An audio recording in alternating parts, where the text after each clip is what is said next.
Aujourd'hui, je me présente, Vincent Marcoux, je suis directeur général de l'Association québécoise des centres d'intervention en dépendance.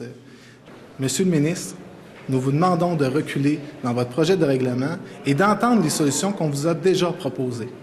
L'impact est négatif et inévitable. Des centaines de personnes qui ont des besoins immédiats sont en danger, sont concernées et les membres de l'AQCD et l'AQCD ne les abandonneront pas.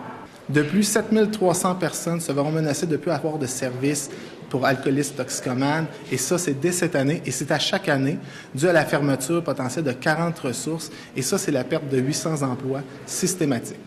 Alors, bonjour. Mon nom, c'est Paul Poulain. J'ai 51 ans. Je suis un ancien résident du Centre de traitement des dépendances Le Rucher à Saint-Augustin. Moi, auparavant, dans le passé, j'ai été directeur gestionnaire d'un restaurant pendant une période de plus de 30 ans. Je gagnais ma vie, je payais des impôts, je subvenais à mes besoins. Quand la toxicomanie a tout pris la place dans ma vie, j'ai dû avoir recours à l'aide sociale. Cette aide-là m'a permis d'avoir accès à une thérapie pour me rétablir. Actuellement, je suis en rétablissement, tout se déroule bien. Mes projets futurs, c'est d'entreprendre un certificat en toxicomanie. D'ailleurs, je l'ai entrepris tout récemment, et de devenir intervenant. Et je compte réaliser ce projet-là d'ici une période de 2 ans. Donc, de reprendre le marché du travail et de revenir un bon citoyen comme je l'étais auparavant. Merci. Bonjour, mon nom c'est Stéphanie. Je fais présentement partie du pavillon de la Solitude. Présentement, je trouve ça décevant ce qui se passe pour l'aide sociale. Je suis là pour m'aider, puis j'avais un emploi avant d'arriver là-bas. L'aide sociale, c'est notre recours pour nous aider. Puis je trouve ça très, très, très, très décevant pour tout le monde. Alors, j'aimerais ça que ça se place. Merci. Bien, je tiens à remercier l'association et les gens qui sont là, qui sont des bénéficiaires d'une opération d'accompagnement de la sortie de la dépendance, de la toxicomanie et de l'inclusion sociale. C'est ce qu'on veut tous, c'est ce qu'on dit qu'on veut tous, et c'est dans l'intitulé de la mission du ministère du ministre Blais, l'inclusion sociale. Alors, ça arrive que le Conseil du Trésor cherche des économies et propose des choses qui n'ont pas de bon sens. Ça arrive. Moi, j'ai été ministre, je l'ai vu. Puis on regarde ça, puis on dit, ça n'a pas de bon sens. Puis ça recule. Ça recule. Mais là, on n'en revient pas. Il propose un règlement qui va réduire les sous disponibles pour que des gens de l'aide sociale puissent avoir des traitements qui vont leur permettre de sortir de l'aide sociale.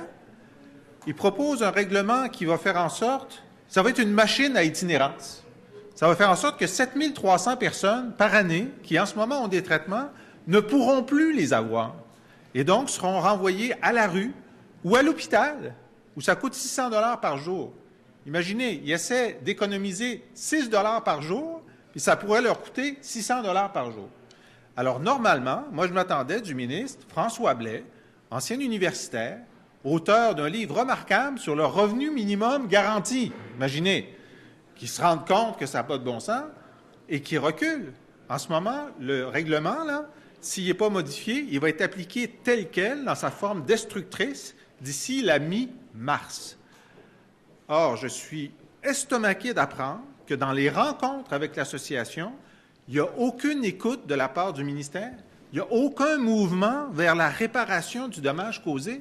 On n'a aucune indication que les arguments complètement logiques, irréfutables, aient été intégrés par le ministre. Et on vous parle, là, il va y avoir 2 semaines de relâche parlementaire, donc on est ici aujourd'hui, pendant que vous êtes là, pendant que le ministre est là, pour dire, écoutez, réveillez-vous.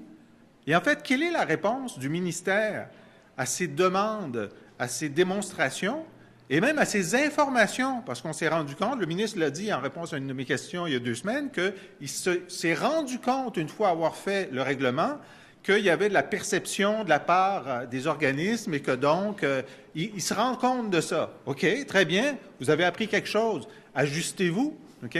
Mais non seulement il n'y a aucun ajustement, non seulement ils se sont tournés vers l'association qui a été obligée de compiler des données pour leur expliquer comment ça marchait et donc l'impact du règlement, mais la réaction, ça a été de la part du ministère de faire couler à un journaliste un argument négatif envers les organismes d'itinérance.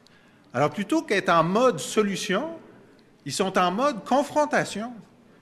Mais ce n'est pas des petites guerres là, qui se font politiques, là.